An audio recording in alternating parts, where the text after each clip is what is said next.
Bienvenidos a Filosofiando. El día de hoy me acompaña Beatriz Alvarado Trejo. Ella es estudiante de Historia en la Facultad de Filosofía y Letras en UNAM, en México. También estudia Comunicación y Medios en la UNTEC. Es directora, editora en jefe y, bueno, propiamente escritora en la revista digital La Memoria Errante. Y también, bueno, entre también sus múltiples oficios, se encarga de la administración de mercadotecnia en My Studios, una productora musical. Sus líneas de trabajo es la historia social, lo cultural y propiamente lo que emana la revista, que es humanidades, artes, ciencias sociales y cultura general. Betty y Beatriz, ¿qué tal? Mucho gusto y muchísimas gracias por aceptar esta invitación. Hola, ¿qué tal? Muchas gracias por la invitación. Estoy muy feliz de estar aquí con ustedes. Excelente. Bueno, vamos a comenzar de lleno. Bueno, te llamas Beatriz Alvarado Trejo. ¿Dónde nació Beatriz?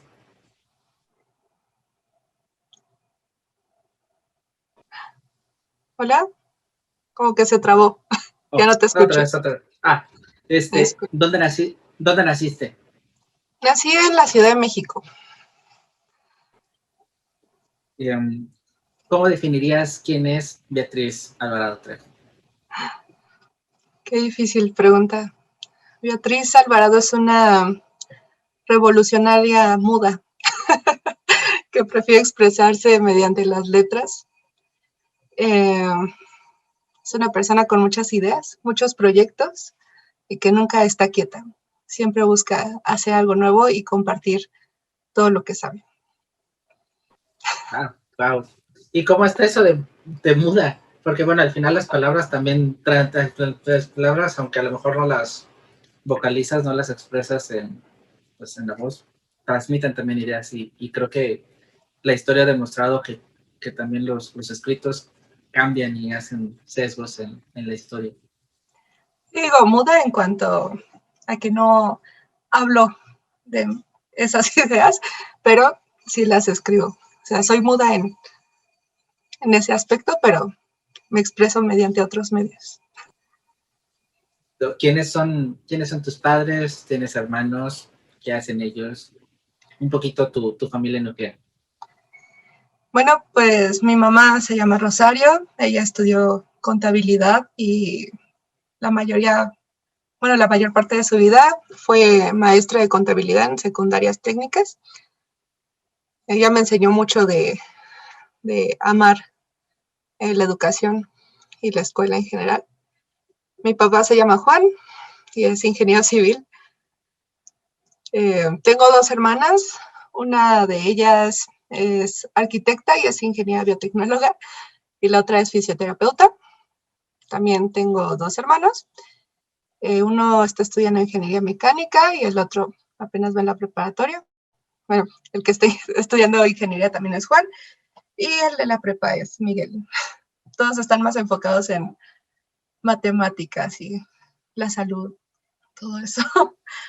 Yo estoy viendo y cómo en una familia tan de ciencias exactas, tan así, das ese giro, tú eres como que la rebelde ahí de la familia con humanidades, con comunicación. ¿Cómo es ese cambio de paradigma, a lo mejor en lo que es el hilo conductor de tu familia? Bueno, pues mi abuelo compraba muchas enciclopedias. Hola, ¿sí me escuchas? Es que de pronto se traba. Sí. Perdón. No te puedes. Mi abuelo compraba muchas enciclopedias y muchos libros.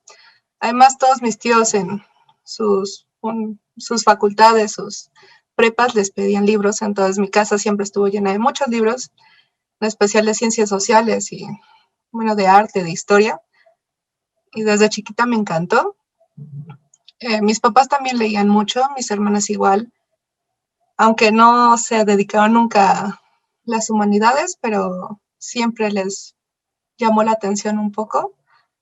No, no es su área, pero como que me llevaron a eso. Y bueno, yo en la prepa quería estudiar mecatrónica, según, pero al final dije, no, no es para mí, no puedo con física, entonces no. Y terminé estudiando historia porque siempre me gustó desde la primaria me encantaban los romanos, los griegos. Luego ya en la secundaria me gustaba más como el medievo, la Santa Inquisición me encantaba. Y ya en la prepa, pues la historia de México, ¿no? Entonces como que siento que desde niña, por los libros que había en la casa y por todo lo que me enseñaron, es que me formé en ese ámbito de las humanidades y las ciencias sociales. Y pues sí, es muy raro ser la única humanista. A la vez está muy padre, les encanta que les esté platicando, dicen que les cuento historias y les encanta estar ahí en el chisme histórico. Perfecto. Y bueno, tomando un poco ahorita ya la historia, ¿cuál sería tu mejor recuerdo de infancia, de juventud? ¿Qué es lo que viene a la mente de Betty cuando piensa en su niñez, en su juventud? Los domingos, cuando mi papá llegaba de trabajar, nos poníamos a bailar. Él es de Zacatecas, entonces le encanta la música norteña. Y pues siempre bailábamos norteño de chiquitas con él. Era muy bonito. Y también llegué a mi casa después de la escuela, y que olía bien rico a comida y mi mamá ya estaba ahí esperándonos. Era, era algo muy bonito. Ah, bueno, entonces no tienes que dar clases de baile. No bailo tan bien ahora, pero sí. Ok. Y bueno, algo es igual, ya un poco emanando un poco de tu carrera, y a lo mejor sería muy obvia esta pregunta, pero a lo mejor, para quienes escuchen, ¿por qué es importante la historia? ¿Por qué es importante conocerla, estudiarla? Porque bueno, desgraciadamente, pues no es algo que está tan de moda y no es algo que gusta tanto, a lo mejor. Pero ahora sí, tú como historiadora, ¿por qué es importante saber de historia? Porque la historia nos permite esclarecer nuestro presente y ser críticos con nuestra realidad. Cuando no conocemos nada de nuestro pasado, tampoco conocemos muy bien nuestro presente. Entonces, al estudiar historia, estamos estudiando todo eso que conformó lo que estamos viviendo, ¿no? Y nos ayuda a que construyamos un mejor futuro también. Es como todo lo que está pasando ahorita del gobierno aquí en México, en Colombia, o donde sea, que es fatal todo lo que sucede. Si no tuviéramos conocimiento del pasado, quizá no podríamos ser tan críticos. No tendríamos esos fundamentos y no sabríamos qué opinar. También todos tenemos pasado, todos tenemos historia. No es como que estemos desligados de ella, ¿no? Entonces, si es parte de nosotros, hay que conocerla. Y se aplica el dicho de quien no conoce su historia o quien no conoce la historia está condenado a repetirla, ¿o tú cómo ves este famoso refrán? Pues quizá no lo vamos a repetir de la misma forma porque todo cambia. Siempre hay cambio, ¿no? Entonces no vamos a hacer las cosas de la misma forma, pero eh, en efecto, si no conocemos nuestra historia, estamos condenados a repetir ciertos patrones, ¿no? Y pienso que también eso es lo que nos otorga la historia, la posibilidad de cambio, que no dejemos que las cosas sigan marchando como son y que lo modifiquemos para mejorarlo. Okay. Antes de entrar ya a detalle en la memoria errante y todo esto, bueno, comentabas que había varias épocas como que te llaman más la atención, la Inquisición, el medievo. ¿Cuál ahora, hoy día, es como que a lo mejor de todas estas etapas históricas, qué es lo que te gusta? ¿Cuál es la que más te gusta? Y sobre todo, ¿por qué te gusta? Bueno, pues tuve todo un camino por la historia, eh, y a pesar de que mencioné que me gustó más como el medievo, la historia clásica, en la actualidad me dedico más a investigar el periodo de Lázaro Cárdenas. Me gusta la historia política, la historia diplomática, y en su periodo hubo muchos cambios, muchos movimientos, mucha revolución. Entonces eso me encanta. Me fascina el tema de los sindicatos también, las huelgas, la gente unida. Bueno, romantizo mucho el periodo porque es algo que me gusta mucho, pero ahí hubo un momento cuando fue la expropiación petrolera donde se hizo una colecta para pagar la deuda y hasta había personas que llevaban a sus animales para colaborar y así pagar un poco de la deuda. Entonces, siento que fue un periodo muy bonito para el pueblo de México. ¿Y crees que este periodo tan, pues, tan romántico, tan nacionalista, incluso se puede igualar de alguna manera hoy día, o a lo mejor toda la polarización que hay social, cultural y actual en México pueda que por más que a lo mejor intentemos ir hacia un camino nacionalista, un camino de unidad, nos pueda como que segregar y este ideal pues no se pueda conseguir, o no podamos igualarlo de alguna manera?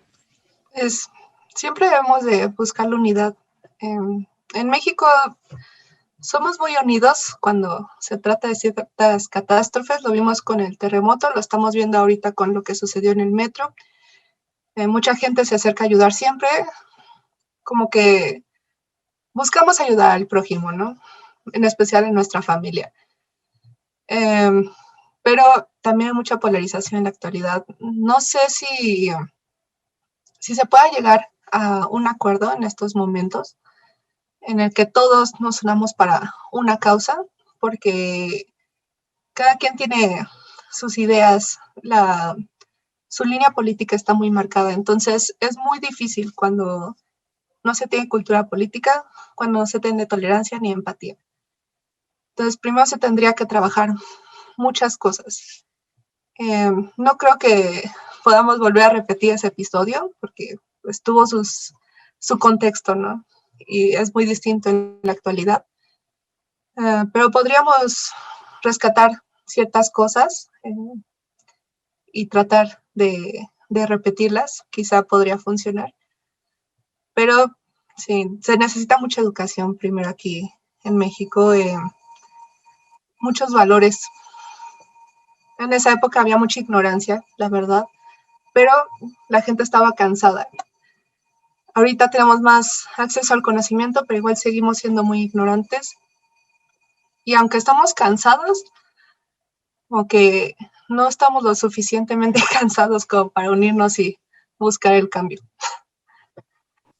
Cindy, bueno, y eso que mencionas ahorita del metro, que estamos grabando el día que sucedió lo del metro en la línea 12, es precisamente algo que estaba analizando ahorita junto con mi madre, que precisamente como a lo mejor individualmente a veces nos metemos el pie y nos hacemos trabas, pero cuando llega el momento realmente que amerita la unidad, que amerita pues la solidaridad, pues ahí así que nos pintamos solo los mexicanos, como que, bueno, no sé, creo que, bueno, en otras partes del mundo también, pero creo que en México resalta mucho esa parte de cómo mejor individualmente nos ponemos el pie siempre y estamos duro, pero al momento de que alguien necesita algo frente a un desastre, ahí van las despensas, ahí van los topos, ahí van esto, ahí va, y creo que eso es algo curiosamente muy bonito, o sea, porque es como que, o sea, tu cara auténtica es de una manera, pero al momento de la verdad también es otra, y creo que es lindo, ¿no? De una otra manera.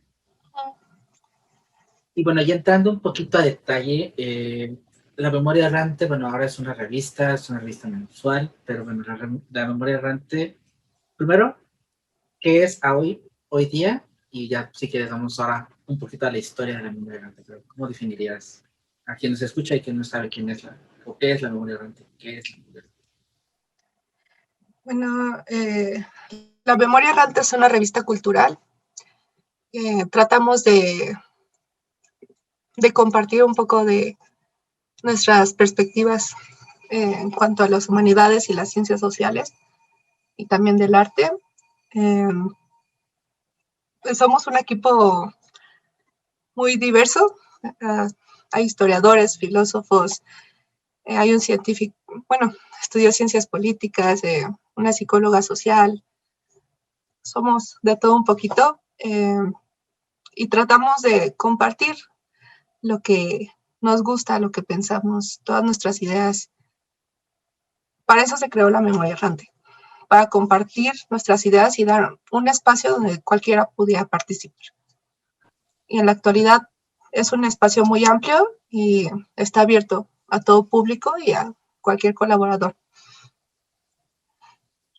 ¿Y cómo, bueno, la memoria errante nace en un podcast? ¿Cómo fue primero, cómo fue la idea del podcast? ¿Cuántos iniciaron? ¿Cómo iniciaron? Ahora sí que, como historiadora, platícanos un poquito de la historia desde el podcast. Si quieres primero del podcast y luego cómo hacemos esta votación y todo este proceso. Creo que es interesante ver cómo que esta metamorfosis que va surgiendo. Sí, ¿cómo empezar? Mi mejor amiga, Andrea Camacho, que también es mi editora adjunta y es la jefa de redacción de la revista, y yo siempre estábamos criticando a la academia. Estábamos hartas de que no hubiera espacio para los estudiantes, que siempre tuvíamos que estar atadas a lo que querían. Yo tuve muchos problemas con profesores, no les gustaban mis temas de investigación, que ya estaban muy trabajados, que siempre era lo mismo, o simplemente yo sentía que me bajaban mucho, ¿no? Y yo estaba muy cansada, ella también. Pensábamos en que queríamos crear nuestro propio espacio. Si no nos permitían acceder al suyo, íbamos a crear el nuestro. Primero estábamos planeando una revista, pero no la formamos. Y ya de pronto le dije, oye, si hacemos un podcast. Y pues ella no estaba muy convencida porque no le gusta mucho hablar frente a otra gente, le da pena ser grabada. Entonces yo lo comencé. Y mi novio, que es el productor de Maite Studios, él pues me grababa y editó todo el podcast. Entonces comenzamos dando como una declaración de por qué hacer un podcast, de por qué tratar de separarnos de la academia y hacer difusión de la historia, que es muy importante. Yo siento que como humanistas tenemos un gran compromiso con la sociedad y es compartirles la información claramente para que puedan utilizarla y ser críticos. Y es lo que no estábamos haciendo. O sea, la facultad es muy elitista y, bueno, desde mi perspectiva, el conocimiento está guardado solo para algunos y eso me molestaba. Entonces, todas estas ideas se juntaron para hacer el podcast. Y pues era solamente sobre historia. Ya después tuvimos algunos capítulos, bueno, algunos episodios y tuvimos algunos problemas después, entonces lo pausamos y más bien ya lo abandonamos, pero también fue una experiencia muy, muy bonita y esperamos algún día retomarlo también. Y entonces, en esta parte, bueno, ¿y cómo nació el nombre La Memoria Errante? ¿De dónde viene? Pues igual con mi amiga estábamos platicando, paseando ahí por Ciudad Universitaria y estábamos pensando en un nombre porque aunque ella no quería hablar, siempre me ayuda en todo, ¿no? Entonces estábamos ahí de, pues, ¿cómo le podemos poner? Memoria por historia, ¿no? La historia es la memoria. Entonces, por eso memoria. Y después queríamos decir que la memoria no está en un solo lugar, que es muy cambiante. Cada persona tiene un recuerdo distinto de las cosas, cada quien lo va a describir de forma diferente. Y también pensamos en que la memoria iba moviéndose, iba cambiando, se iba esparciendo o se iba olvidando, ¿no? Entonces, por eso creímos que errante iba a ser la palabra que mejor completara el nombre, ¿no? Por eso la memoria errante. Y bueno, estaba este podcast ya como pausado, como ahí en el limbo, y cómo es que se retoma, pero ahora sí se retoma como revista, cómo nace este empuje de, pues a lo mejor seguir esta rebeldía de la academia, ¿no? De no tener esos espacios, pero cómo haces el switch a una revista y qué implica hacer ese switch, porque bueno, son dos mundos totalmente diferentes, cómo es como lo llevas a cabo. Pues sí, estábamos pausados, ya no lo seguimos. Yo también tenía muchas cosas que hacer, pero en comunicación empecé a tener clases de periodismo Y entonces ahí me entró como mucho la espinita y seguía con que quería seguir con la memoria errante. Y de pronto un día se me voló la cabeza y dije, ¿y si hacemos una revista? Mi amiga Andy no pudo ayudarme en el primer número, pero invité a otra amiga que es mi amiga desde la primaria, que es Brenda Mortara, que también escribe con ustedes. Y ella me dijo, sí, está bien. Pues ya me aportó un texto también y de pronto fui investigando cómo hacer una revista. Yo diseñé el sitio, empecé ahí con todo. Y también invité a una chica que es amiga de una prima y que es poeta. Y pues ya como que empezamos ahí a meter textos. Fue muy espontáneo. La verdad es que no lo organicé bien, no, tampoco esperaba como que fuera algo muy grande. Quería probar qué, qué podría pasar. Y pues sí, así fue muy espontáneo. De pronto me puse a crear la página, de pronto ya estaban los artículos y ya empecé a publicar en Instagram, que ya teníamos el Instagram del podcast, pues lo seguí utilizando para la revista. Entonces ya teníamos como cierto público y les interesó mucho la revista. Entonces fue una experiencia muy grata porque pensé que no nos iban a leer tanto, pero al final sí nos leyeron algunas personas y fue muy lindo. ¿Y qué fue lo más, qué fue lo más difícil, no? O sea, porque bueno, a lo mejor el sitio, lo técnico, el sitio, el maquetar, el revisar, el coordinar, porque bueno, al final de cada, pues tú coordinas un equipo de pequeño, grande, pero coordinas un equipo y siempre la coordinación tiene sus aristas, su estar tratando de mediar ahí las cosas, cómo fue pues este trance, ¿no? Porque a lo mejor el podcast eras tú y ahora ya de repente ya eres la coordinadora, eres la editora en jefe de un grupo y llevar esta gestión a cabo. Eh, pues no ha sido muy difícil. La verdad yo lo he disfrutado mucho, se me ha hecho muy, muy fácil todo. Lo que sí es que es mucho tiempo. Hay que invertirle tiempo y esfuerzo, eso sí. En cuanto a dirigir, tampoco se me ha hecho complicado porque tengo un gran equipo. Ya para el segundo número se pudo unir Andy y también sacamos convocatorias, se unieron más personas. Pero no sé, como que eran personas muy tranquilas que también querían compartir pues sus ideas, entonces es muy fácil colaborar con ellos. Hemos trabajado muy bien. En la actualidad ya somos como 13 personas en la revista y la verdad es que trabajamos muy tranquilamente. Tenemos una junta al mes, les explico qué vamos a hacer, lo ponemos a votación y no ha habido como gran complicación. Quizá lo más complicado es la edición. Como dije, Andy se encarga de la redacción, entonces ya me quita la mitad del trabajo y yo me encargo de toda la edición. Entonces es importante tener un buen equipo de trabajo para que todo se desarrolle bien. Aunque sí, el trance de un podcast a la revista sí fue muy de golpe y ya de pronto me tenías a mí estudiando ahí, tomando cursos. Yo creo que no tengo una redacción perfecta, entonces me metí a cursos de redacción, también en comunicación tenía mis clases de escritura, entonces pues ya se fue alimentando este proyecto.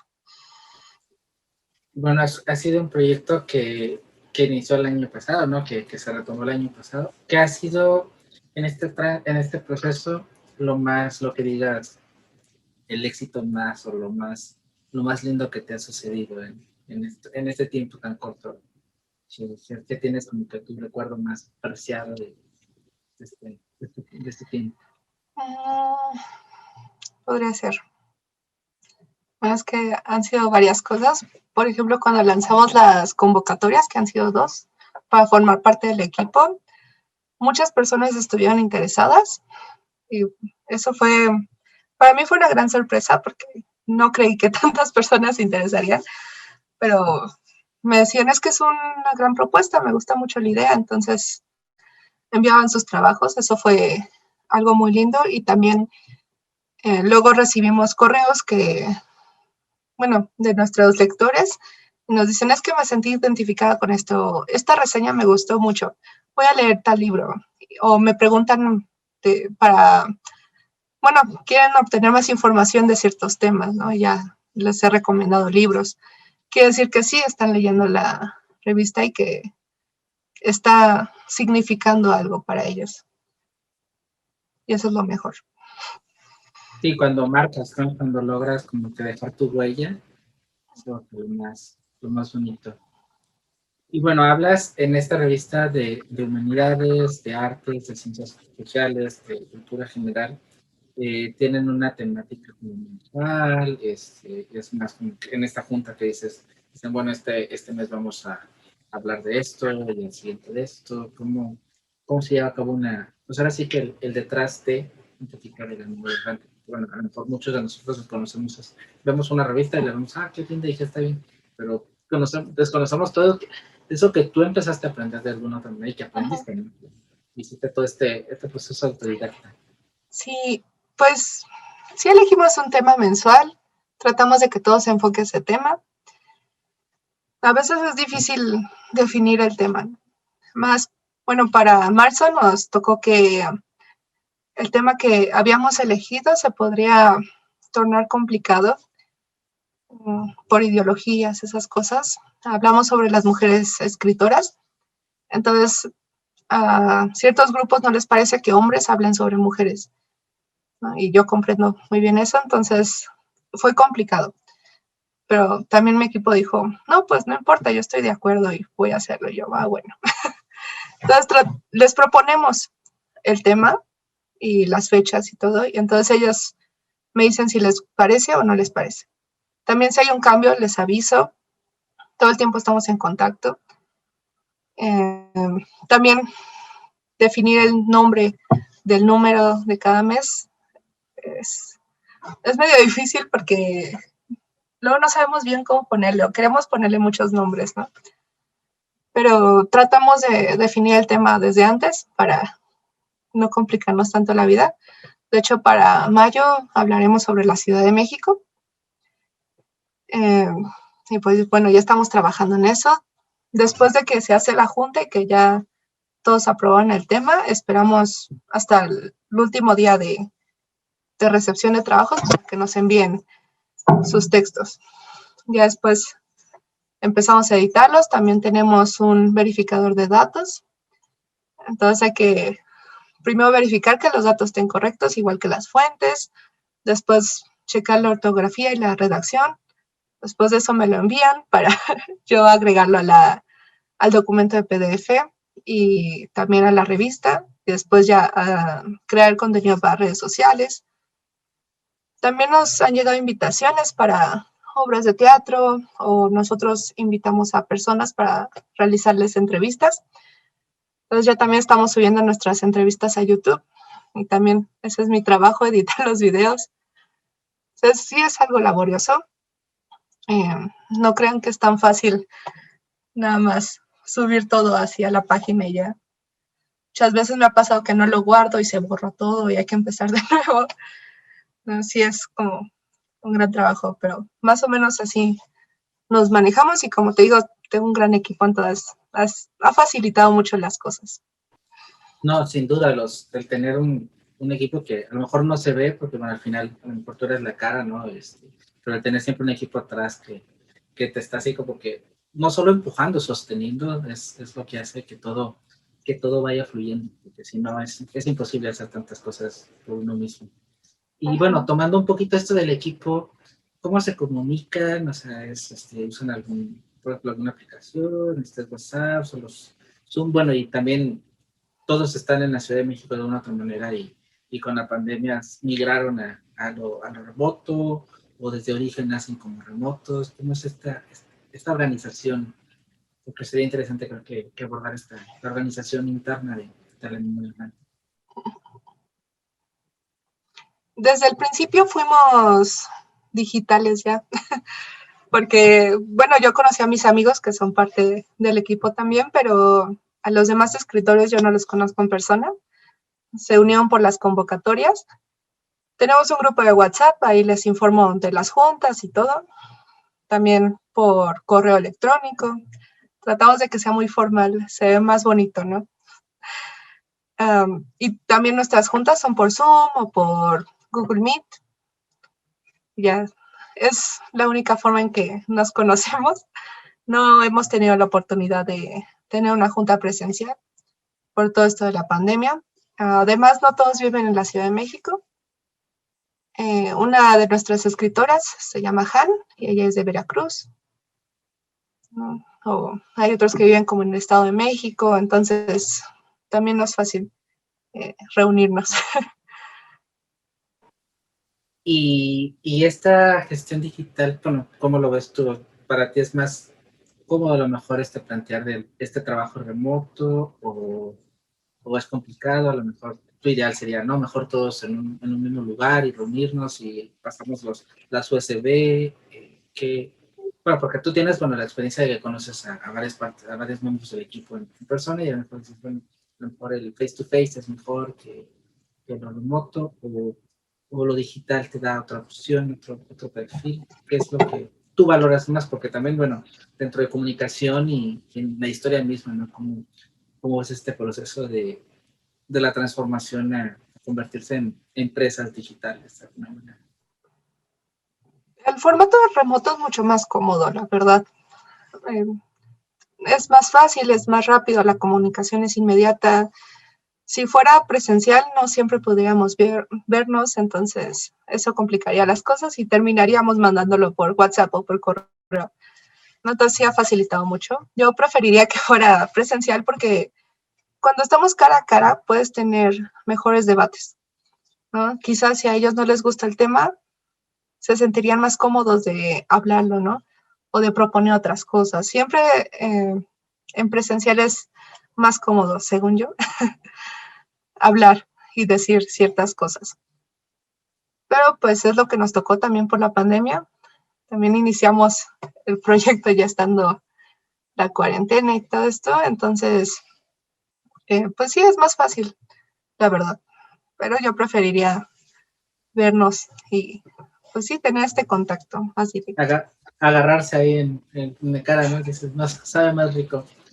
¿Y hacia dónde va la memoria errante? ¿Cómo la visualizas tú? ¿Cómo la proyectas? ¿Qué es lo que hay en esta cabecita que, bueno, te identifico en que siempre a lo mejor estás pensando qué cosas inventar, qué cosas hacer, qué cosas innovar, cómo estar constantemente, a lo mejor todos los días estás, oye, ¿y si probamos esto? ¿Y si probamos el otro? ¿Y si hacia dónde va la memoria errante para ti? Bueno, ahorita estamos planeando la impresión de la revista, estamos ya cotizando, investigando todo esto. No prometo que en unos meses se haga, porque también es algo complicado, pero ya estamos viendo también todo este registro para poder crecer más, ¿no? Y llegar a otros lugares. Muchas personas preferimos las cosas en físico que en digital, entonces también por eso. También quisiéramos retomar un poquito lo del podcast o leer, hacer como este tipo de lecturas en voz alta de nuestros escritos, porque tenemos público que pues ya es mayor de, no sé, 60 años, entonces se cansan también de leer, ¿no? Y sí nos han pedido que si vamos a retomar el podcast, ¿ok? Eso y también, bueno, tenemos ahí la tentación de crear una sección para niños que se llama Historitas, que sea historia para niños. Sería una sección muy chiquita, pero nos encantaría eso. Y la traducción en inglés de nuestros artículos, porque tenemos mucho público de Estados Unidos, de Canadá, ya también tenemos público en Irlanda, muy inesperado, ¿no? Pero pues quizá también si lo traducimos a inglés sea más fácil para ellos leerlo y también tengamos mucho más público. Oye, eso me interesó lo de los niños, ¿cómo viene esta? Porque bueno, también ahorita, bueno, en filosofía netamente se viene, todo lo que es la filosofía de niños es algo que se está trabajando mucho, que se está impulsando mucho en la filosofía en lo general. ¿Por qué por qué a los niños? O sea, a lo mejor, bueno, entiendo yo el concepto, pero ¿cómo lo explicarías tú de cómo vender, transmitir una historia, la historia para niños? Bueno, imagínate, si fuéramos si tuviéramos conciencia histórica desde niños, todo sería muy distinto. Claro que no les vamos a aventar la historia tan pesada, ¿no? Pero es para que ellos mismos vayan conociendo su pasado. Bueno, como te contaba, a mí me encantaba la historia desde niña. Sé que hay personas que desde niños les encantó la historia, pero no tenían como esa facilidad o no encontraban los lugares o las herramientas con las cuales aprender la historia. Entonces queremos, pues sí, crear un espacio para que los niños también aprendan y se acerquen a esto y que se den cuenta que la historia no es aburrida, que al contrario es súper divertida, está llena de problemas y soluciones y que es siempre una batalla, ¿no? Y que eso también signifique algo para ellos. Entonces, eso es lo que quisiéramos hacer con estas historitas. Sí, llevarle de una forma fácil la historia a los niños, que la vayan aprendiendo poco a poco, que se interesen y motivarlos también a leer y en el futuro escribir. No importa a qué se dediquen, pero que conozcan su cultura, su historia, su pasado, su todo. Sin duda, porque, bueno, ahorita últimamente los niños cuando les dices que se aprendan algo, te dicen que para qué, porque está en Google, y creo que el incentivar precisamente el que adopten y que se interesen por ello es súper importante. Estamos dependiendo de cosas que están ahí en la nube y cosas que a lo mejor no van y que al final de nada, pues la cultura es lo que se nos transmite y es lo que nos impulsa. Como dices, no importando a lo que te dediques, son los valores, toda esa impronta del ser humano. Y si Beatriz pudiera entrevistar a una persona histórica, alguien del pasado, ¿a quién entrevistarías de cualquier época y por qué? ¿Y qué le preguntarías también? Oh, no sé, está muy difícil.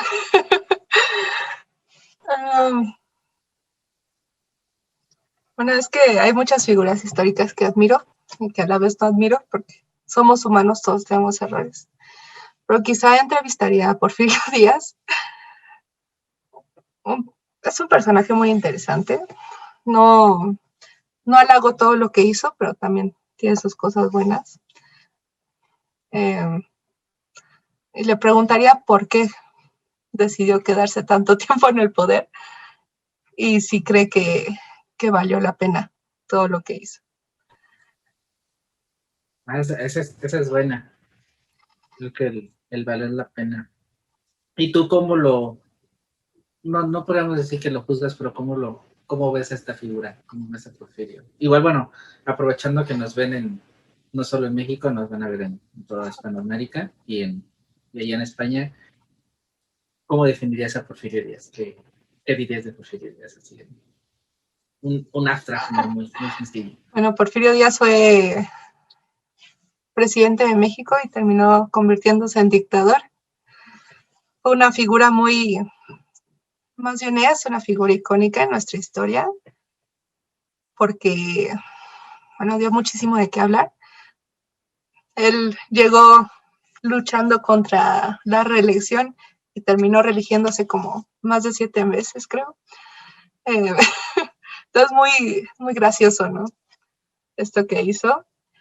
Pero también trajo a México muchas cosas. Él quería como ser más de estilo europeo, trajo muchas cosas pues sí, de la cultura francesa.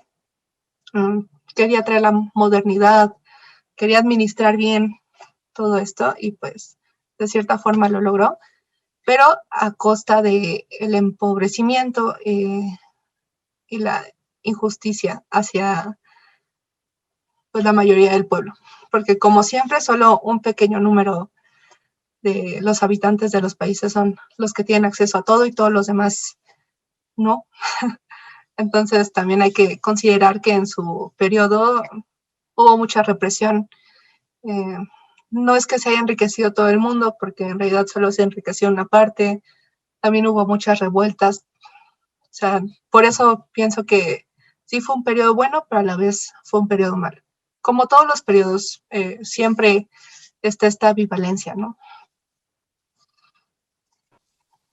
Y dándole un poco de giro a la temática, y bueno, tú que estudias comunicación y medios, ¿crees que hoy día se enseña historia o se transmite, se comunica la historia de una buena manera, ya tanto en México como a nivel global?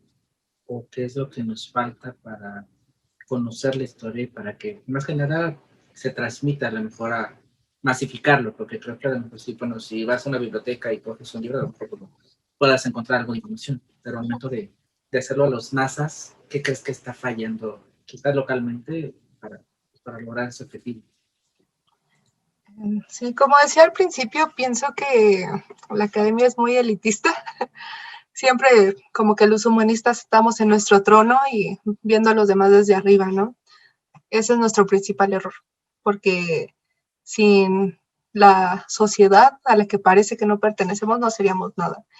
Entonces, pienso que lo mejor sería aterrizar, poner los pies en la tierra y darnos cuenta que todo eso que investigamos no debe ser con fines egoístas, sino que debe llegar a más personas. Es importante hacer más difusión de la historia, pero una difusión que sea correcta, que sea significativa, ¿no? Porque podemos estar hablando ahorita de cualquier tema de historia y no significar nada para las personas. Entonces, debemos de buscar esta historia significativa que represente algo en las personas y que puedan utilizar para su presente. La historia te dota de muchas cosas, de valores, por ejemplo, la cívica es muy importante, hasta de patriotismo y otras cosas que pueden llegar a ser negativas. Entonces hay que aprender a ser muy críticos y si no hacemos una buena difusión de la historia no se va a lograr. Eh, la mayoría de los libros de historia son muy pesados. En la actualidad siento que no muchas personas leen. Entonces, si haces un libro pesado y luego lee muy poca gente, pues no van a elegir tu libro, ¿verdad? Entonces debes de ver la forma de que sea más cordial la escritura, que sea más accesible. Y eso es lo que nos falta. Hay muchos trabajos, sí se está intentando, no digo que no, pero nos falta mucho para lograr. Dejar que la historia sea algo para todos y no solo para un pequeño grupo. Y ahora vamos con una difícil. Hay un drama siempre con la verdad. En filosofía siempre está el drama de que la verdad, que si quien la tiene, que quien no la tiene. Y en historia también creo que, bueno, está la línea, creo que entre lo subjetivo, lo objetivo, y entre también que, bueno, que la historia la escribe quien gana y que solo siempre leemos una versión de esta historia. Tú ahora sí que lo estudias, que estás en esa parte, ¿cómo ves esta objetividad? ¿Se puede lograr realmente estudiar de manera objetiva o si siempre vamos a tener un sesgo de que vamos a ver siempre la versión del ganador, la versión del más fuerte? No creo en la objetividad. La verdad es que no podemos ser objetivos, siempre vamos a ser subjetivos. Así somos. Es imposible ser objetivos, ¿no? Por ejemplo, les decía que me gusta el periodo de Lázaro Cárdenas. Si no fuera subjetivo, entonces no lo elegiría por gusto, ¿no? Pero lo elegí por gusto, porque es mi preferencia, ¿no? Entonces termina siendo algo subjetivo, aunque trates de hacerlo objetivamente, pero no, no se puede. Esto de que el, bueno, quien triunfa es quien escribe la historia, lamentablemente es muy cierto, porque son quienes pues están al poder, ¿no? Son quienes pueden hablar.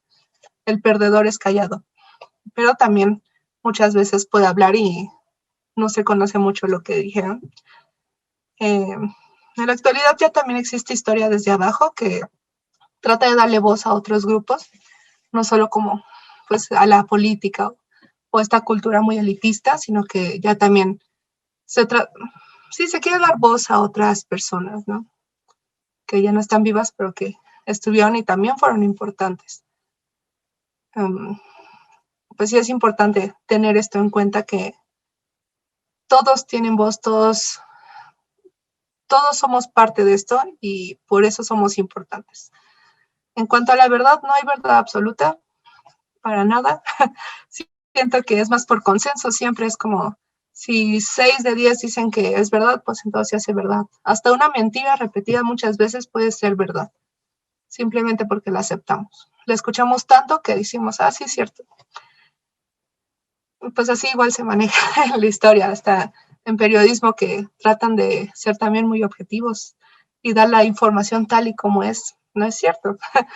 Cada quien va a seleccionar la parte que le parezca más atractiva, ¿no? Igual en la historia vamos a seleccionar lo que más nos interesa. Si no, no lo investigaríamos. Nos aburriríamos tanto que ahí lo dejaríamos. Entonces sigue siendo subjetiva y vamos a dar nuestra visión, pero no quiere decir que es la única visión. Cada quien tiene otras visiones y si bien no podemos leer todas o saber todas, sí podemos aceptar que no existe una única verdad y que una persona tiene la única palabra.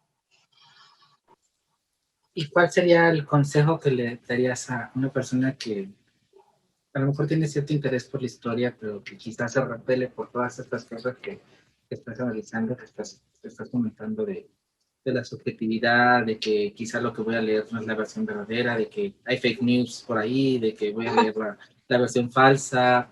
¿Cómo, quizás no la manera más subjetiva de acercarse, pero cómo llegar un poco más a la autenticidad del relato histórico? ¿Cómo consejo le puedes dar a alguien que quiere, que tiene curiosidad, pero pues que se detiene por todas estas aristas? En primera, tener en cuenta que existen muchos matices. No todo es blanco y negro. Hay muchos tonos de gris. Entonces hay que tener eso en cuenta, ¿no? Como algo puede ser verdad, como puede que no lo sea. Entonces siempre hay que ir pensando en eso.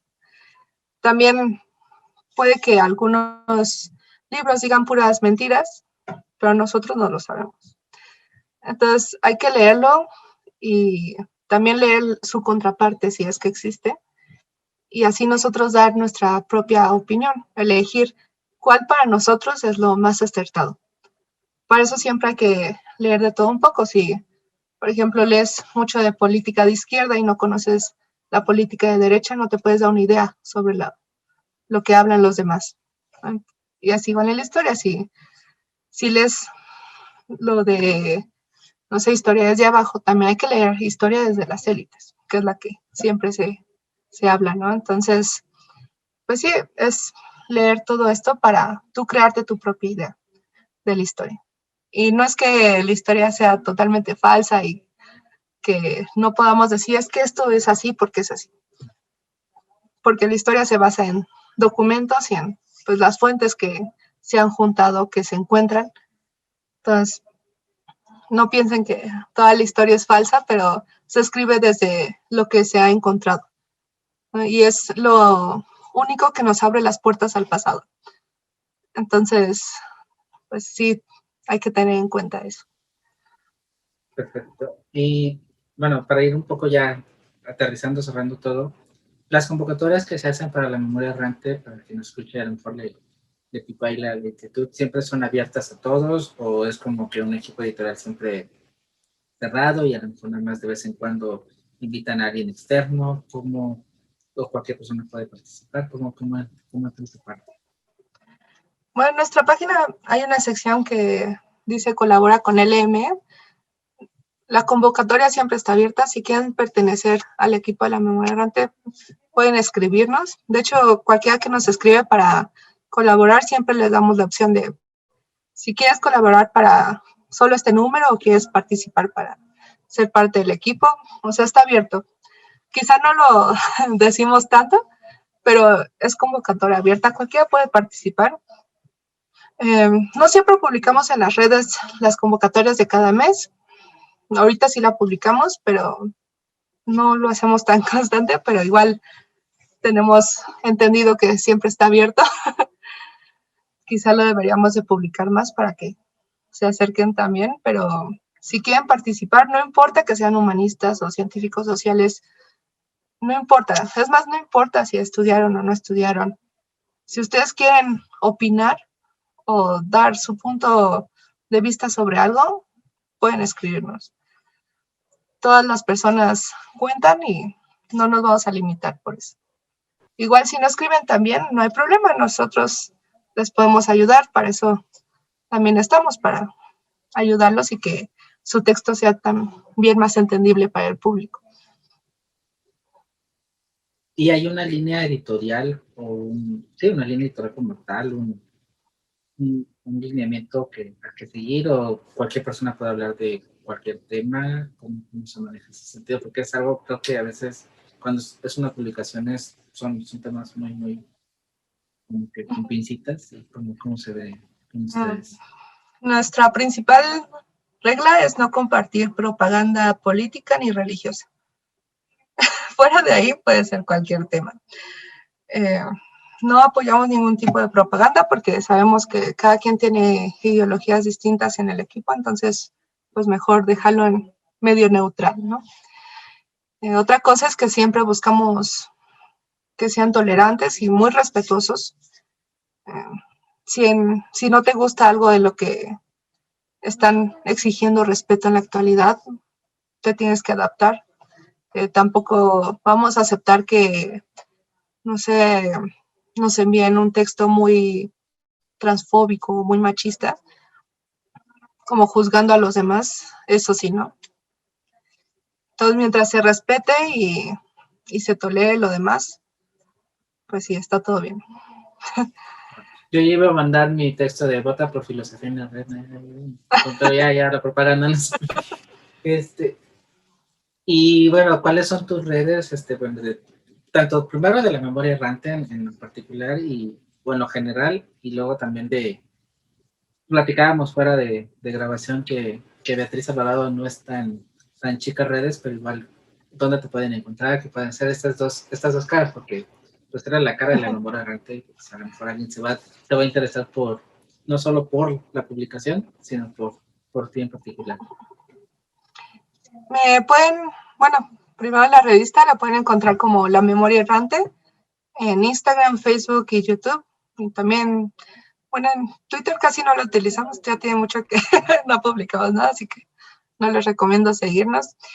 Pero bueno, así pueden encontrar la revista. También nuestra página es www.lamemoriaerrante.com. Es muy fácil localizarnos. Somos la única memoria errante. Bueno, hay un libro que se llama La Memoria Errante. A mí me pueden encontrar en Instagram como Alvarado Bea _, y ahí luego publico cosillas. Solo tengo mi Facebook personal. Pueden encontrar como Betty Tre si necesitan algo. Pues sí, no tengo más redes. ¿Y los trabajos se mandan directamente, por ejemplo, alguien los contacta por Instagram, por Facebook, o tienes un correo? Porque bueno, decías que esta parte de lo más, que quieren como más formal, entonces, ¿cómo te pueden enviar un trabajo? Pues nos pueden contactar por redes sociales, no tenemos problema. Pero preferimos que lo hagan por correo, que es lamemoriaerrante@gmail.com. También mi correo de la revista es dirección lame@gmail.com. También ahí me pueden escribir directamente. El de La Memoria Errante lo contesta Brenda, que es la asistente editorial. Entonces, bueno, ahí nos pueden enviar sus trabajos, pero si por alguna razón no lo quieren enviar por correo, nos lo pueden enviar por redes sociales o pedirnos quizá algún número para que lo envíen por WhatsApp también. No somos tan exigentes. Y cuando mandas un trabajo, pasa este proceso, pero como cuánto ustedes están como que, ok, sí lo podemos publicar, lo vamos a revisar, o qué esperar el interesado en enviarlo en este proceso, en esta gestión de... Pues en cuanto envíen el trabajo, primero lo revisamos Andy, Lili, que es nuestra coordinadora, y yo, para ver que el trabajo sí responda al tema de cada mes. Porque si no, pues no lo podemos agregar, ¿no? No iría bien. Entonces, en el caso de que no corresponda, pues le tendríamos que avisar al colaborador. Pero si sí corresponde, también le avisamos y ya pasaría la parte de verificación de datos y de corrección de estilo. Y ya, después hacemos la selección también de los destacados de nuestras portadas. En el caso de que sea muy buen texto, pues, o que llame mucho la atención, ya estará también en los destacados. Vale, no, pues, me gustaría cerrar con algo histórico igual, aprovechando el matiz. ¿Cuál sería la frase histórica que crees que te definiría a Beatriz?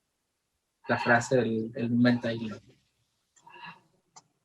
No sé, frase histórica no se me ocurre, pero mi profesor de filosofía de la prepa siempre nos decía una frase y se me quedó y creo que siempre está ahí conmigo. Según yo era de otro filósofo, pero él la modificó un poquito. No me acuerdo bien de quién era. Pero dice que todo cambia menos el cambio que permanece cambiando. Entonces, esa es mi filosofía de vida. No todo va a estar estático, siempre todo va a cambiar. Entonces, pues sí, esa sería mi frase, aunque no sea muy histórica, pero, no, bueno, de pero está cierta forma genial lo es. y de una otra manera define mucho a ti, a la memoria, a todo lo que está en este proceso de constante metáfora, de evolución. Entonces me agrada mucho. Beatriz, pues un placer, todo un gusto tenerte de invitada en Flecharlando. Muchísimas gracias por aceptar la invitación.